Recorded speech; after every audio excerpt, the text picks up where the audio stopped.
Bueno, buenos días a todos. Muchas gracias por venir aquí súper temprano, que sé que algunos igual os quedasteis ayer hasta tarde. Y nada, para mí es un orgullo pero grandísimo estar aquí, poder dar una charla aquí en esta comunidad. Esta comunidad hace unos 4 años me descubrió un montón de cosas que hizo cambiar la cultura de Audience, la empresa donde soy CTO y que cofundé. Y nada, para mí tener la oportunidad de volver algo aquí, espero que sea algo útil, es maravilloso, así que espero que os sirva de algo. Lo que vengo a contar, o sea, sí, lo que vengo a contar es basado en mi experiencia real en Audience, o sea, una experiencia anecdótica, o sea, cogerlo ahí con pinzas, teniendo en cuenta que es un contexto acotado, pero aún así espero que os aporte. Y nada, bueno, antes de empezar, agradecer a los patrocinadores. Yo sé por experiencia propia que estos patrocinios se hacen con mucho cariño. La mayoría de las empresas que están patrocinando aquí lo hacen porque entienden el valor de lo que se cultiva en esta comunidad.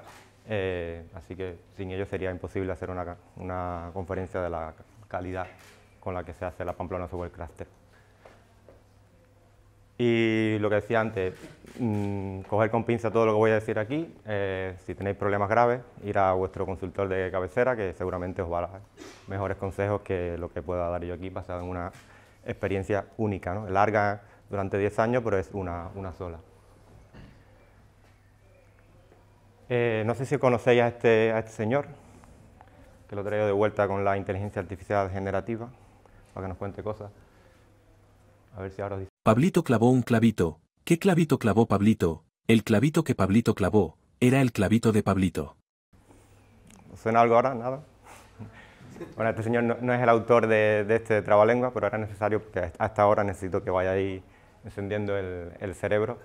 Este señor es Abraham Maslow, se conoce más por la pirámide de Maslow, que habla de una jerarquía de densidad humana, pero no es por el tema que lo traigo hoy. Es tentador pensar que, si solo tienes un martillo, puedes tratar cualquier cosa como si fuera un clavo. Y esta frase por la que también se le conoce es el nombre de un sesgo cognitivo, que también se le ha dado otro nombre, ley del instrumento, que seguramente os conocerá muchísimo, o sea, la mayoría os sonará muchísimo porque es una frase súper manida. Pero lo que es importante es entender que es un sesgo cognitivo, y los sesgos cognitivos son atajos mentales que normalmente evolutivamente hemos ido perfeccionando para ahorrar energía a la hora de tomar decisiones rápidamente, pero la mayoría pues nos llevan por caminos que normalmente no son los adecuados, y muchas veces es inevitable caer en ellos, ¿no? Y lo importante es ser capaces de reconocerlos y poder tomar decisiones respecto a ellos. Daniel Kahneman decía que tomamos decisiones basadas en dos sistemas: el sistema rápido, que es este que está muy atado a la intuición y a estos sesgos cognitivos, y el sistema lento, que es el que ya requiere más energía y que nos permite razonar y tomar mejores decisiones. Entonces, en este caso, que habla de la tendencia que tenemos a utilizar una herramienta familiar para resolver todos los problemas, es algo en lo que estoy seguro que la mayoría habéis caído, yo el primero. Y lo notaréis cuando veis esos entornos donde hacéis un uso excesivo de un lenguaje de programación, donde metéis patrones de diseño ahí con calzador porque lo habéis leído y buscáis oportunidad para meter ese patrón de diseño, salís de aquí con el curso de Modesto de modeling y buscáis una oportunidad la semana que viene en vuestra empresa y la encontráis y lo aplicáis porque tenéis ya la herramienta. Ese tipo de patrones es lo que nos lleva a este sesgo. ¿Y por qué lo traigo aquí? Porque precisamente en conferencias como esta, y yo el primero, llegas, te expones a un montón de buenas prácticas, de nuevas cosas, y llegas con muchas ganas de aplicarlo, ¿no? Y muchas veces vamos a ciegas, con mucha energía, pero sin entender realmente que posiblemente ese martillo con el que salimos de aquí no tenga por qué encontrar clavos en el problema en el espacio de problemas que tenemos en nuestros proyectos o empresas. Antes de continuar, quiero presentar a este personajillo que le he puesto Martillacus. Martillacus es mi representación de este sesgo cognitivo de la ley del martillo. Es un personajillo que vive ahí, cada vez que ve clavos, enseguida salta y es un especialista en su martillo e intenta solucionar todo con su martillo. me va a ayudar un poco a contar la historia de hoy. El reto que os vengo a contar, hace aproximadamente 7-8 meses, adquirimos una empresa y bueno, el reto de adquirir una empresa pues implica cómo integras el producto y el equipo en una cultura que normalmente es diferente y que también el producto y las prácticas con las que se ha hecho normalmente también es diferente. Normalmente cuando se adquiere una empresa pues se hace una especie de auditoría, ¿no? A todos los niveles, incluida la técnica, donde se intenta evaluar qué cosas podrían romper el trato que vas a hacer con la empresa, pero también intentar entender todos los posibles riesgos, ¿no? De lo que vas a adquirir para empezar a ganar información y a poder tomar mejores decisiones durante el proceso de onboarding de esa empresa. En los primeros contactos con el proyecto nos dimos cuenta de que tenían una cultura de desarrollo bastante diferente a la de Audience. Sin embargo, a nivel externo, lo represento con el castillo este así súper cool. El producto funcionaba bien, de hecho por eso lo estábamos comprando, teníamos una buena cuota de mercado que complementaba nuestro producto y además si te ponías a mirar su backlog, a su roadmap, entregaban valor a una velocidad buena, incluso mejor que algunos equipos que teníamos en Audience. O sea, habían cosas que no, o sea, para mí eran un problema. Yo empezaba ahí, cuando empecé a hacer auditoría, y empecé a ver que lo que hacían era Cuba manual, o sea, tenían cero testing, despliegues manuales, sprint de 30 días, waterfall entre frontend y backend, ramas que duraban semanas, no hacían pair programming ni ningún tipo de práctica de XP. Y claro, yo empezaba a ver ahí martillos por todos lados, y siempre que hay martillos, o sea, clavos, sale martillacos ahí a intentar aplicar todo lo que sabe, ¿no? ¿Y qué es lo que sabemos nosotros en Audience? Pues ya tenemos una serie de prácticas para todas esas potenciales problemas, ¿no? Pero como decía, como todo esto son sesgos cognitivos que tenemos, es la primera intuición que nos salta. Por suerte, en este caso, este sesgo no es tan fácil aplicar las soluciones, con lo cual te da tiempo a reaccionar y tienes tiempo para pensar saber si realmente tienes que meterte en estos berenjenales de primera o no. Evidentemente te das cuenta que no son realmente problemas, sino que estamos hablando de otras prácticas diferentes a las que hacíamos en ese momento en Audience. Claro, Martillacus pues tiene que volver a su sitio porque no es el momento para él, porque lo que estamos hablando es de prácticas que pueden ser mejores o peores que las nuestras, pero son otras prácticas y si las queremos cambiar tenemos que entender por qué y hay que justificar tanto a nivel de negocio, a nivel también del equipo que vas a afectar con el cambio de práctica, hay que explicar por qué, ¿no? Entonces, tenemos que darnos la tarea de buscar dónde están realmente los clavos reales que hay que solucionar, ¿no? Porque sabíamos, a ver, en Audience aplicamos esas prácticas y sabemos que aportan un valor, pero no es tan fácil a veces de primera decir por qué las hacemos si no lo tienes claro, ¿no? Entonces, me diréis, bueno, ¿y por qué no le preguntas al equipo qué problemas tiene? Si seguramente os dirá qué es lo que más le duele y ya está, ¿no? Durante la auditoría también te vas dando cuenta de otras cosas. Este es el modelo que presentó Kenbet hace ya muchos años, que se llama el 3X Model, que habla de las fases por las que pasa un producto o una empresa según el éxito, ¿no? Partiendo de una fase de exploración, donde se asumen más riesgos, se asume más deuda técnica, se explora, se experimenta más, buscando ese market fit, ¿no? Va como más rápido. En algún momento llega la fase de expansión, donde ya empiezas a encontrar market fit, te empiezas a enfrentar a problemas de escalabilidad, problemas de crecimiento de equipos, etcétera. Tienes que empezar a pagar un poco la deuda esa que tienes, y luego la fase de extracción, donde ya un producto que escala y está todo ya bien rodado, pues ya lo que queda es invertir y sacar y extraer valor de ahí.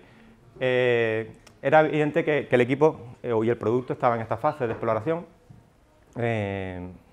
Lo que no era tan evidente era que el equipo nunca había estado en esa fase de expansión que venía a continuación. O sea, si yo le hubiera preguntado qué problemas pueden surgir en esa fase de expansión, ellos no se han enfrentado a esos problemas, con lo cual era muy difícil hablar en el mismo nivel de extracción con ellos en ese sentido, ¿no? Existe también esta matriz se llama matriz de competencia, o también se conoce como escalera de competencia, que habla de cómo de conscientes somos relativo a una competencia, en este caso, en cuanto a la conciencia, en cuanto a los problemas que vienen a suceder en esa nueva fase. Ellos estaban en este nivel 1, que es incompetente inconsciente, o sea, no saben lo que no saben, y yo necesitaba que ellos fueran al siguiente nivel, o sea, llevarlos al siguiente nivel de por lo menos que supieran lo que no saben y que entendieran los problemas que supone no hacer esa serie de prácticas para poder hablar empezar a que compararan, ¿no?, las cosas que teníamos que ir cambiando o que deberíamos potencialmente cambiar, ¿no? Entonces, para llegar aquí, empecé a hacer un trabajo conmigo mismo, inicialmente de intentar entender por qué aplicamos ciertas cosas en Audience, ¿no? O sea, por qué aplicamos pair programming, por ejemplo. Y el objetivo de esta charla no es vender pair programming, ni nada XP, ni nada. O sea, esto es el contexto nuestro. Si queréis una, por ejemplo, aquí están Modesto y Jorge, el año pasado dieron una de Antidogma, se llamaba, chulísima, donde pone en comparación, según el contexto, todas estas prácticas, porque hay sitio para todas. Mi objetivo era, nosotros aplicamos pair programming, ¿por qué? ¿No? Y estos son algunos problemas que soluciona el pair programming, ¿no? Soluciona que haya menos silos de conocimiento, que haya menos bloqueos por aprobaciones, etc. Lo mismo para, por ejemplo, automatización de testing automática, ¿no? ¿Qué problema soluciona? Pues bueno, menos QA. Si hay QA manual, pues sabéis que va a haber un mayor esfuerzo y cuello de botella, también son menos deterministas los tests, etc., ¿no? Hay una serie de problemas que resuelven las pruebas. Y eso lo hice para prácticamente todas las prácticas que yo tenía una hipótesis de que les debería mejorar sus flujos, y hice un compendio, o sea, un listado de potenciales problemas a los que ellos podrían estar enfrentándose. ¿Qué pasa? Que esos problemas todavía están en un plano muy técnico, y igual me iba a servir para empatizar con ellos, pero yo también tenía que justificármelo yo, porque quería llevarlos ahí, y también con mis compañeros ya a nivel de management y el resto de la empresa, porque algo que, como decía antes, funciona bien, se lo hemos comprado porque es un producto que tiene market fit y además hacen delivery a una velocidad muy buena. ¿Por qué tenemos que empezar a decir, oye, no metáis ni una tarea de nueva funcionalidad aquí, porque aquí hay que arreglar todo eso que está debajo, ¿no? Que el castillo, muy bonito, pero se está cayendo a pedazos por debajo, ¿no? Entonces, para eso empiezan a buscar esos problemas que estaban más en el plano técnico, que problemas de segundo, tercer, cuarto orden realmente soluciona. Entonces, por poner un ejemplo, esto es una pequeña muestra de los problemas que había sacado antes, pues en el otro lado, problemas ya de un poco más de alto nivel, ¿no? Y empezar a atar, no voy a hacer todas las rayitas aquí porque sería una telaraña, pero empezar a atar, ¿no? Por ejemplo, baja calidad del código, ¿por qué es un problema? Bueno, pues porque seguramente será más difícil con el tiempo añadir nuevas funcionalidades a esa base de código, ¿no? O por qué el bloqueo de aprobaciones de decisiones es un problema. Bueno, pues los clientes cada vez van a pasar más tiempo para recibir valor. Y así, ya te digo, esto es mucho más exhaustivo, o sea, una larga lista de problemas. Con eso me construí un árbol de potenciales problemas y, trabajando con el equipo, intentamos identificar dónde ellos se veían y también yo dónde lo veía el problema en mi nivel de abstracción, ¿no? Donde me interesaba ver a mí, justificarme yo y a la empresa si era realmente un problema a resolver.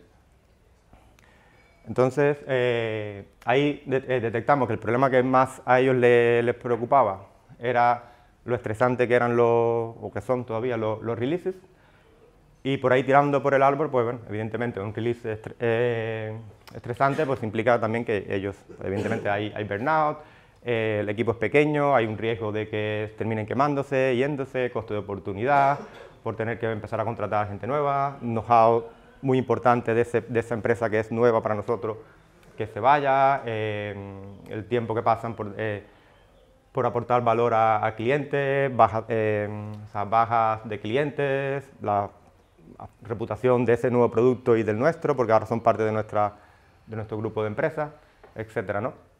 Entonces, ya una vez justificado todo esto, ¿no? y identificado el problema con el que queríamos enfocarnos de primera, pues tocaba ya volver a entrar en el plano de las soluciones, ¿no? Y evidentemente cuando hablamos de soluciones, pues siempre martillacos cae ya y dice, yo sabía ya lo que había que hacer aquí, no sé para qué le diste tantas vueltas, ¿no?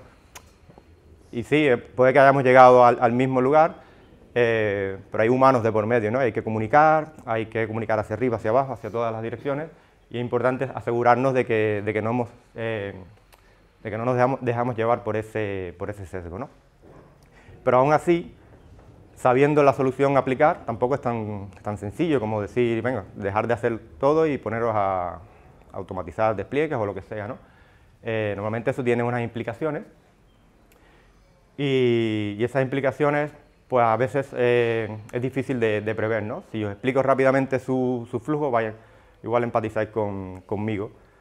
Ellos reciben las tareas dictadas por su Product Manager, eso llega un backlog, se ponen a trabajar ahí en local sin testing ni nada, se ponen a hacer push a una rama que eso empieza a crecer ahí infinitamente, en algún momento deciden que eso lo pasan a una rama de QA, en esa rama de QA viene el Product Manager, hace QA manual, detecta cosas, eso pasa al backlog, si todo iba bien pasa a una rama main que emergea, esa rama main si no era viernes o no era una hora ahí complicada, pues despliegan manualmente, eso despliegan manualmente, a ver si tienen errores humanos, pero si todo fue bien, también hay un ratio de fallos en producción, bugs que hay que corregir, eso normalmente fue después de un sprint de 30 días, con lo cual el siguiente sprint de 30 días son hotfixes, y ahí queremos meter despliegue automático, ¿no?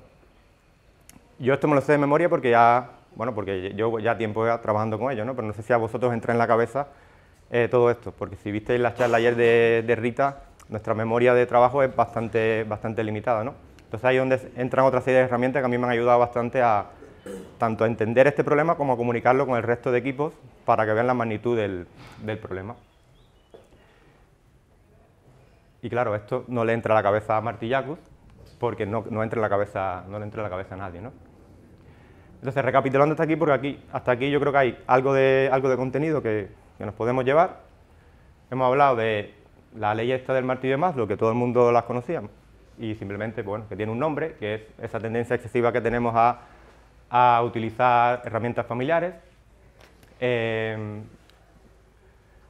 Solemos ver problemas donde no hay, es bastante común, y sobre todo si tenemos mucha energía y muchas ganas de aplicar nuestras prácticas. Necesitamos entender antes qué problemas resuelven esas prácticas antes de lanzarnos a por ello. Y lo otro que es que, incluso aunque tengamos todo cientificado, a veces no podemos hablar en el mismo nivel de abstracción con nuestros compañeros de equipo, porque no todos estamos viendo los problemas que vemos nosotros, ¿no? Hay que ayudar a calibrar eso. Luego, al final, todo esto que he dicho es una pequeña heurística para resolver problemas, que ahora la resumo también. Y lo que viene a continuación de la charla es que una vez identificado el problema, pues tampoco es tan fácil lanzarse a ello, ¿no? Que ahora veréis que tiene sus complejidades. Y nada, la heurística que os decía es, pues eso, si tenéis una hipótesis de problemas, o sea, de prácticas que está haciendo un equipo y tenéis una hipótesis de que hay soluciones mejores, partís de esa hipótesis, de esas soluciones y empezáis a buscar qué problemas potenciales, o sea, qué problemas suele solucionar esas prácticas que tú crees que van a ayudar, y de ahí pues buscar problemas de segundo orden para que puedas alinearlos con objetivos más de negocio, más tangibles a nivel de producto también. Y nada, y eso lo repites hasta la profundidad que quieres, y con ese listado de problemas pues puedes trabajar con el equipo e intentar buscar un punto común y asegurar que todos están comprando, que es algo que realmente resolverá algo real en el producto. Vale, entonces aquí ya doy un salto como decía, cómo me está ayudando otra serie de herramientas cuando quiero introducir cambios en los equipos. En este caso es el pensamiento sistémico, que es un enfoque holístico que nos permite entender cómo se comporta, cómo interaccionan diferentes elementos de un sistema dentro de un contexto de sistemas más grandes. Para hablar de pensamiento sistémico es interesante hablar también de qué es un sistema complejo, y para hablar de un sistema complejo también es interesante entender lo que no es un sistema complejo. Por ejemplo, una silla es un sistema muy simple, son 4 partes y ya está. Esa cámara, por ejemplo, puede que sea un sistema complicado, ¿no? Tiene muchas piezas y igual tú no serías capaz de modificarlo sin un manual, pero es bastante predecible, ¿no? Su comportamiento y su funcionamiento. Sin embargo, los sistemas complejos pues, implican relaciones entre partes que normalmente por separados tienen una funcionalidad, pero cuando se juntan, cuando son parte del sistema, pues tienen un comportamiento diferente. Normalmente tienen características de ser adaptativos, evolutivos, comportamientos emergentes, difícil de predecir esos comportamientos, y se componen de normalmente reservas, flujos de información o materiales entre esas reservas, y normalmente persiguen un objetivo. Y todo esto se explica mejor con un ejemplo, el tráfico de una ciudad, por ejemplo. Tenéis elementos interdependientes, pues automóviles, semáforos, señales de tráfico, peatones, condiciones del clima, y a todo eso le influyen pues accidentes, condiciones climáticas o las decisiones que tomamos los conductores, ¿no? Y todo eso junto pues implica un comportamiento global que muchas veces es difícil de prever qué va a pasar, ¿no? Por ejemplo, no sé si se ven ahí los detalles de esto es un bucle de causalidad. Como podéis ver, cuando hay congestión del tráfico, que implica que empieza a haber más tiempo pasamos en carretera, empezamos a tomar decisiones un poco más arriesgadas, también el cansancio, eso implica que empiezan a aumentar los accidentes provocan más congestión del tráfico, y eso es un bucle de retroalimentación, que es también un elemento muy importante a tener en cuenta en estos sistemas complejos, ¿no? Son bucles que normalmente llevan al colapso de los sistemas, y normalmente es importante, o casi siempre están balanceados por otro bucle de balanceo que se llama, que intentan mantener el equilibrio en ese aspecto, ¿no? Si no existen esos bucles de balanceo, pues normalmente esos sistemas suelen terminan destruyéndose. Entonces, esto es una pequeñísima introducción al pensamiento sistémico, hay muchísimo más, pero bueno, me sirve para lo que voy a seguir contando. ¿Por qué es importante el pensamiento sistémico para el desarrollo de productos? Pues en mi opinión, hay una serie de habilidades que ganan muchísimo con el pensamiento sistémico, o sea, de pasar de tener un pensamiento lineal donde reaccionamos a eventos y acciones específicas a comprender el sistema completo, sus bucles de retroalimentación y buscar patrones, conexiones. Pasamos de aplicar simplemente parches a buscar la causa raíz, a pensar en el largo plazo, a tener más capacidad para anticipar riesgos, en vez de centrarnos en nuestra tarea específica, centrarnos en la eficiencia de todo el sistema, a comunicar mejor, porque entendemos qué papel juega lo que estamos haciendo en un sistema, el sistema global en el que estamos trabajando, o incluso a nivel de diseño de arquitectura, pues nos podemos aportar más a la arquitectura global de donde estamos trabajando, porque entendemos el sistema en su conjunto, ¿no? Y todo esto en nuestra industria lleva ya mucho tiempo aplicándose, evidentemente, no voy a venir yo a descubrir aquí nada. Ya en 2002, Enrique Saninotto, un economista que participó en una conferencia de XP, hizo ahí una charla muy interesante donde hacía una comparación de los sistemas de producción de Ford, de Toyota, y cómo eso aplicaba a los flujos de XP que se estaban aplicando por aquel momento, y ya ahí le identificaba cómo la complejidad que tenía nuestros sistemas de producción en el mundo del desarrollo de software. Identificaba ahí flujos de trabajo, donde es el flujo de cómo fluye el trabajo dentro de una organización, el flujo de conocimiento, que habla de cómo fluye el conocimiento dentro de la organización, los flujos de decisión, en qué momento y en qué punto se toman decisiones dentro de la organización, y el flujo de información, o sea, cómo fluye la información por toda la organización. De estas charlas os las recomiendo porque estaban por ahí las slides en la web de Martin Fowler.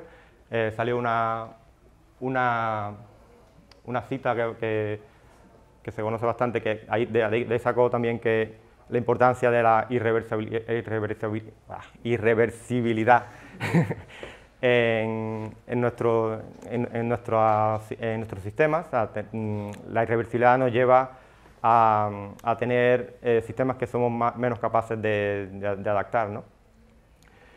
Otro Otro punto clave donde empezó a verse esto más aplicado también es en la cultura DevOps. Allá por 2007 empezó a fomentarse esta cultura, luego aparecieron libros como The Project Phoenix, DevOps Handbooks, donde se empieza a hablar del pensamiento sistémico, ¿no? De cómo optimizar el flujo de valor, de valor tecnológico desde que tenemos una hipótesis de negocio hasta que somos capaces de entregar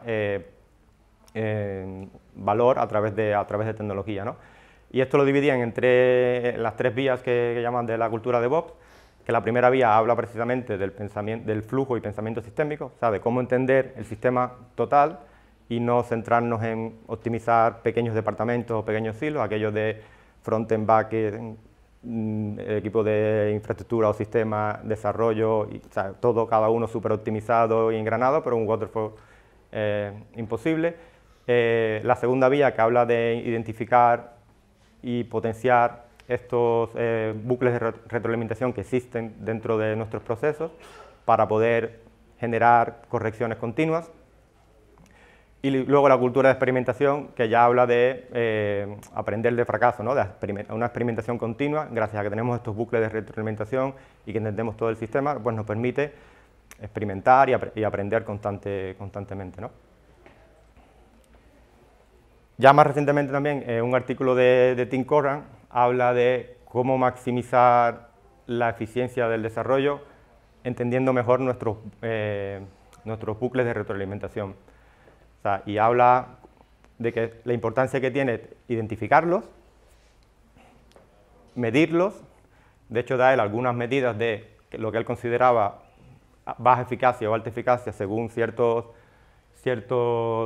bucles, por ejemplo, cuánto tardas en hacer un onboarding dentro de tu equipo o cuánto tardas en poner un producto en producción.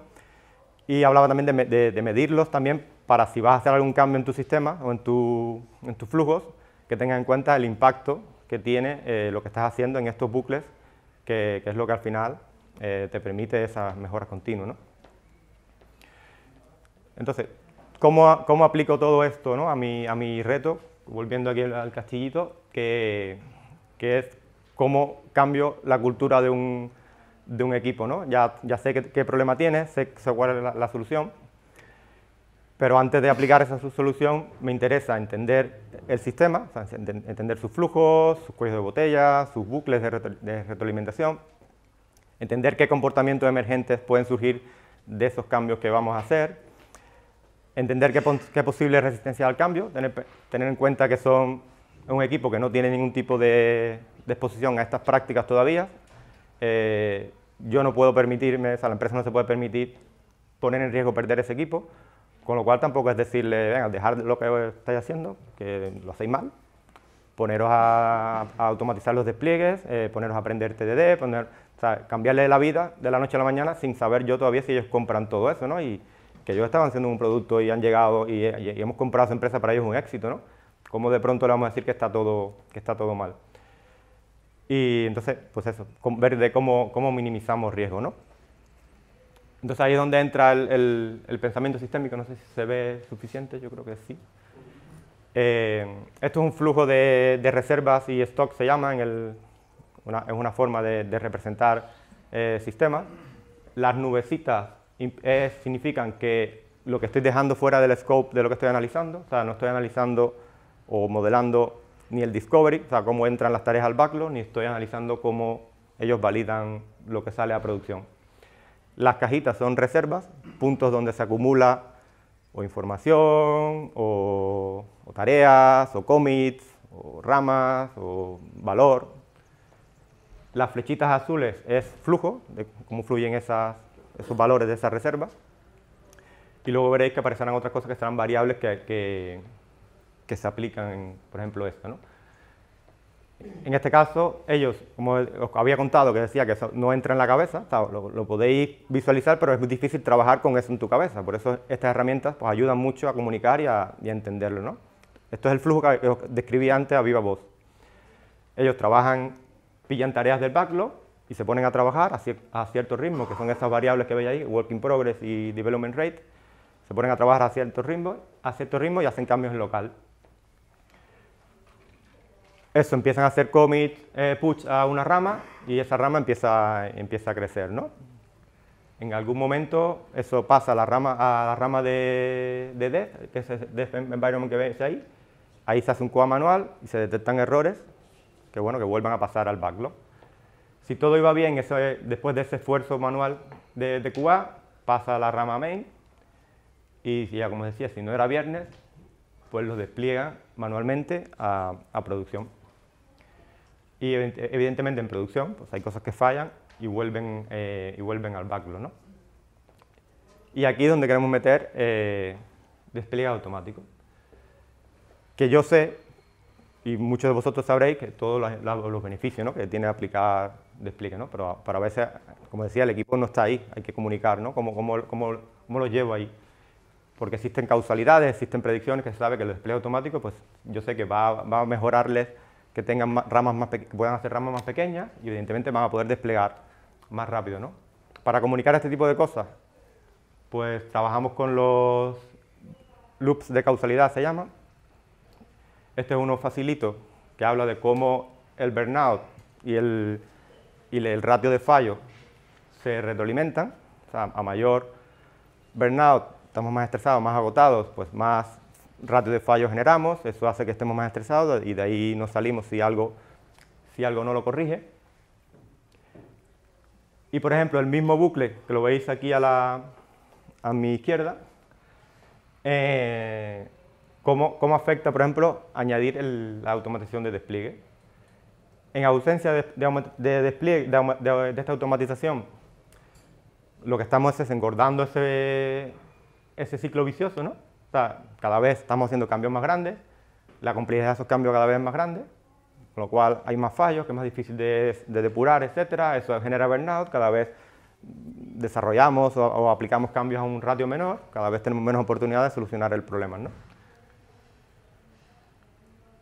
Si tenemos despliegue automático, pues al contrario, ¿no? Pues podemos desplegar con mayor frecuencia, podemos hacer cambios más pequeños, la complejidad de esos cambios es menor. En principio el ratio de fallos debería ser menor, el burnout debería ir calmándose, podríamos tener un ratio de desarrollo mejor que incluso nos permitiría pues, desplegar más frecuente, ¿no? Y eso se convertiría en un bucle de retroalimentación positiva. Este, por ejemplo, que relaciona el tamaño de los pull requests, ¿no? Como en ausencia de despliegues automáticos, pues igual, ¿no? Las ramas cada vez más grandes porque bueno, tenemos que acumular cosas ahí porque desplegar es un riesgo, ¿no? Y además es manual, es tedioso. Sin embargo, si tenemos la capacidad de desplegar automáticamente, pues bueno, deberíamos poder hacer cada vez pull requests más pequeños porque cada vez que queramos podemos desplegar, ¿no? Y luego porque claro, si tú tienes la capacidad de desplegar automáticamente pero no has cambiado nada, no has solucionado nada, ¿no? Porque lo que vas a hacer es acelerar todo lo que ya funcionaba mal, ¿no? Si despliegas más frecuentemente y está fallando todo, pues fallarán más y te estresarán más, ¿no? Entonces también qué papel juega la automatización de test en todo esto, ¿no? Si tienes automatización de test, pues ese ratio de fallo pues, deberá ser menor, menor, etcétera, ¿no? Entonces, volviendo al punto donde estábamos, que estábamos intentando aplicar automatizar despliegues y también empezamos ya con todos estos loops de causalidad a hablar del papel que juega el burnout en todo esto, ¿no? En el estrés y cómo se relaciona, que evidentemente aquí ya es más difícil de entender en este diagrama, pero llegamos con esas otras herramientas para llegar aquí a esas causalidades y entenderlas bien, ¿no? Porque esto es una herramienta que se llama Insight Maker que te permite hacer simulaciones. Evidentemente, cuando tú intentas simular un sistema, no estás intentando predecir el futuro, estás intentando entender patrones, entender esas causalidades, cómo se relacionan, ¿no? Entonces, por eso es la telaraña. Pero eso, que era importante, aquí lo que intentamos demostrarles es que era importante también trabajar en la automatización de test, porque los despliegues automáticos de primera no nos van a solucionar nada, simplemente vas a poder acelerar los efectos de todo lo que ya malo que tenías, ¿no? Entonces, otra herramienta útil para comunicar todo esto son los diagramas o sea, las gráficas de comportamiento en el tiempo. O sea, los valores de estas reservas cómo se comportan. En este caso estoy modelando, o sea, de esa modelación estoy graficando el flujo del backlog, el working software, que es lo que llega a producción, y el burnout. En este caso utópico, donde el ratio de fallos es 0, como veis, lo que está en la línea azul es el backlog, pues llega a 0, son capaces de trabajar todo y despegarlo en producción, que es la línea verde, ¿vale? Y la línea amarilla, happy, ¿no? Todo el mundo, no hay estrés, porque claro, no nada falla y podemos desplegar. Pero eso es utópico. Si hay, por ejemplo, en este caso, modelando que hubieran 4 de cada 10 cambios terminan en fallo, como veis, ya la línea azul empieza a fluctuar, son cosas que vuelven al backlog, la línea verde también, y el burnout empieza a crecer. Evidentemente, en la realidad esto no va a ser así, no es exactamente esa, pero hay un patrón, hay una correlación, una causalidad ahí, ¿no? ¿Vale? Y nada, esto es así en resumen lo que quería contar. La mayoría de esta información, si os interesa el pensamiento sistémico, Thinking in Systems es un libro genial, a mí me cambió la mentalidad cuando lo descubrí. Es aplicable no solo a esto, también a donde quiera que haya humanos de por medio, son sistemas complejos, ayuda muchísimo. DevOps Handbooks, que ya lo había comentado, de Project Phoenix, de Jim Kent, o libros como, por ejemplo, Accelerate y los Dollar Report, hay muchísimo de esto. En los Dollar Report hay muchísimas predicciones, causalidades que ya están demostradas, o digamos que hay estudios que validan estas causalidades entre ciertas prácticas y cómo predicen ciertas mejoras, ¿no? en el performance de una organización. En Antifrágil también hay un poquillo de pensamiento sistémico interesante.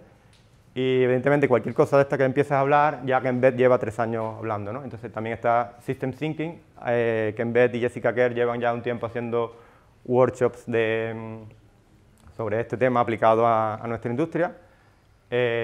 Hicieron uno hace poco en París y son súper caros, cuestan 1.600 euros, entonces como que no me lo puedo permitir, me estoy intentando montar yo mi propio workshop, ¿vale?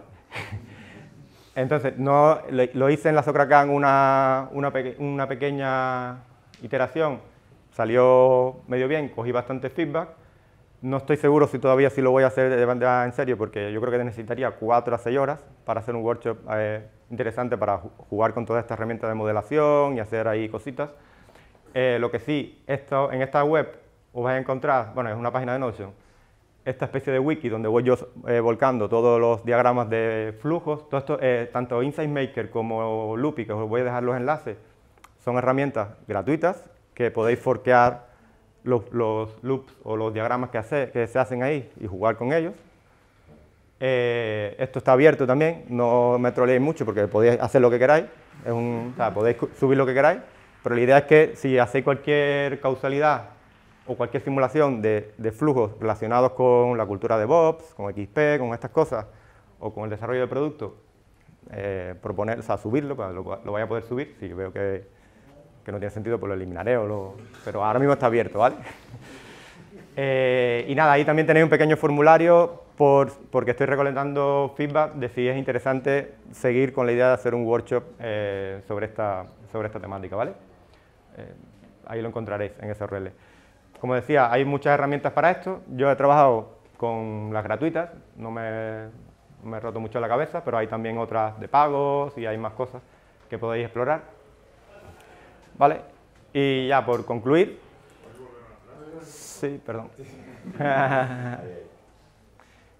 De todas formas, luego dejaré porque ahí también están los enlaces de todo, luego dejaré las slides por ahí.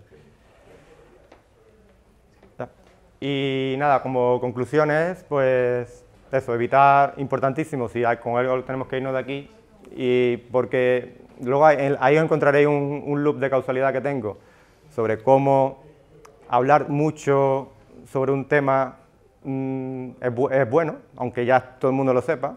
O sea, si, por ejemplo, un tema como TDD, cuanto más gente hable sobre TDD, pues más gente habrá haciendo advocacy de TDD, más charlas habrán de TDD, ¿no? Es un bucle que se retroalimenta, pero en algún momento ya no va a haber tanta necesidad, porque empieza ya todo el mundo hablando de TDD, ya todo el mundo sabe TDD, ¿para qué vamos a hablar? Con lo cual, poco a poco va decayendo, ¿no? Gente que habla de TDD, y empiezan a ver esas oscilaciones, ¿no? Igual 3 años nadie habla de TDD, otra vez nadie hace TDD, ¿no? Y de pronto es necesario volver a hablar. Entonces, hablar siempre, o sea, no dejéis, porque no dejéis que hagan esas oscilaciones. Entonces, aunque todo sea súper manido y se sepa que hay que diferenciar problemas y soluciones, pues no me cansaré de decirlo. Y en la empresa estoy todo el día dando la turra y no tengo ningún complejo con hacerlo. O sea, eso, enfócate intensamente en los problemas, no en las soluciones. Asegúrate de entender para qué están destinadas esas herramientas, a qué problemas solucionan. Importante es ser consciente de que a veces no sabemos lo que no sabemos, tanto nosotros como que puede que estés hablando con gente que no esté en el mismo punto que tú, que ayuda a alinearse. O sea, busca herramientas para exponer a tus compañeros a estar en ese mismo nivel de abstracción.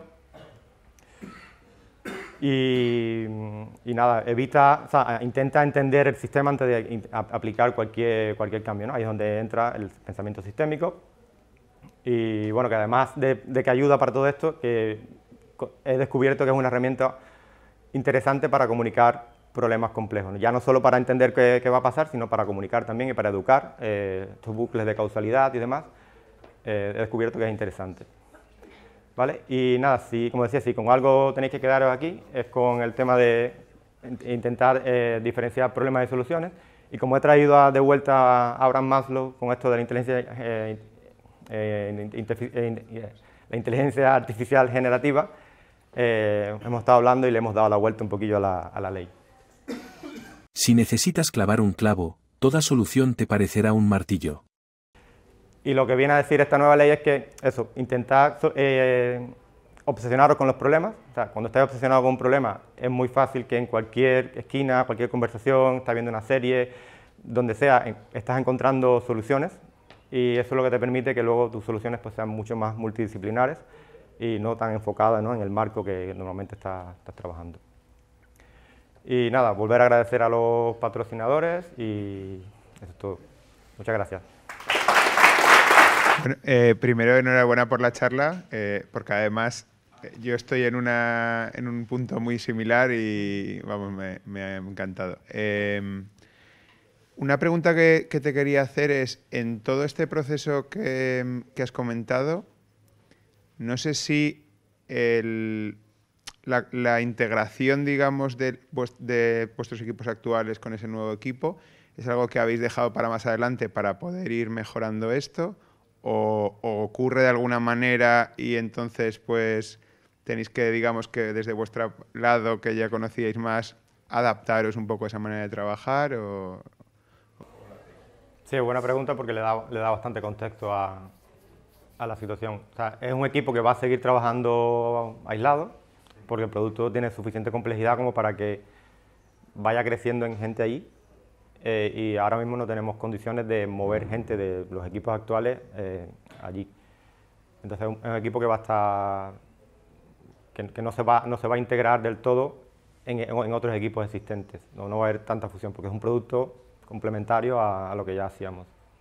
No sé si responde eso. Sí, sí, totalmente. ¿Y tampoco tenéis integración de algún tipo técnica, por decir? O sea, ¿no tenéis, yo qué sé, algún tipo de integración de datos o...?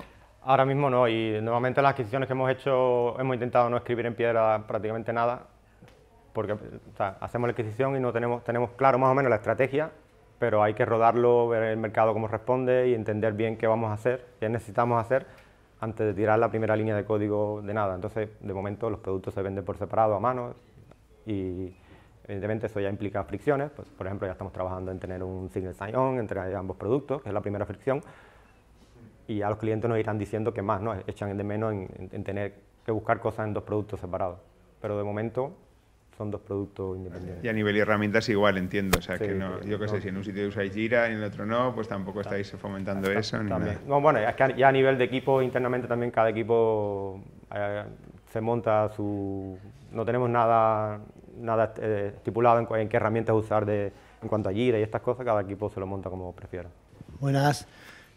Una cosa que me gustaría saber un poco es, ¿los trabajadores eran conscientes, o las personas que estaban eran conscientes de los problemas que tenían, o ellos eran felices con su solución? Y cuando o hicisteis el trabajo de preguntarles cuáles fricciones tenían, qué problemas veían ellos en el código, o vosotros como observadores externos visteis cuáles eran los problemas que había en la integración. Sí, por eso hacía la tontería de, bueno, ¿para qué le das tantas vueltas si llegas a donde mismo, ¿no? Ellos saben que hay cosas que duelen como los releases. Hemos llegado a lo mismo. Cuando yo lo primero que pregunté, ¿qué es lo que más duele? Porque hacer release es estresante. Además, es una sola persona quien lo hace. Lo llaman a cualquier hora si hay un problema también. No sé si... Sí, bueno, que ellos sabían los problemas y lo que no sabían era la solución. Sí, y sobre todo que no entienden del todo por qué es un problema luego tan a largo plazo, ¿no? O sea, ya en el momento, de hecho, los primeros que empezaron a notar cuando entraron en Audience es que de pronto empezaron a tener más clientes y empezaron a haber más errores y tenían que desplegar más y además hacer más hotfixes y todo eso va a ir a más, ¿no? Y cuando empecemos a meterle más personas ahí, hay una sola persona que sabe desplegar, o sea, todo eso va a ir a mano. Ese tipo de cosas, donde lo que decía yo con lo de el modelo este de KenBet, que en esa fase ninguno de los miembros de ese equipo ha estado, ¿no? De equipos más grandes o enfrentarse a problemas de escalabilidad más grandes. Entonces, es más difícil que lo vean por sí solos, aunque tú se los cuentes, ¿no? Tienes que trabajar con ellos para que te asegure de que te compran, que se avecinan tormentas. Mi pregunta es la siguiente.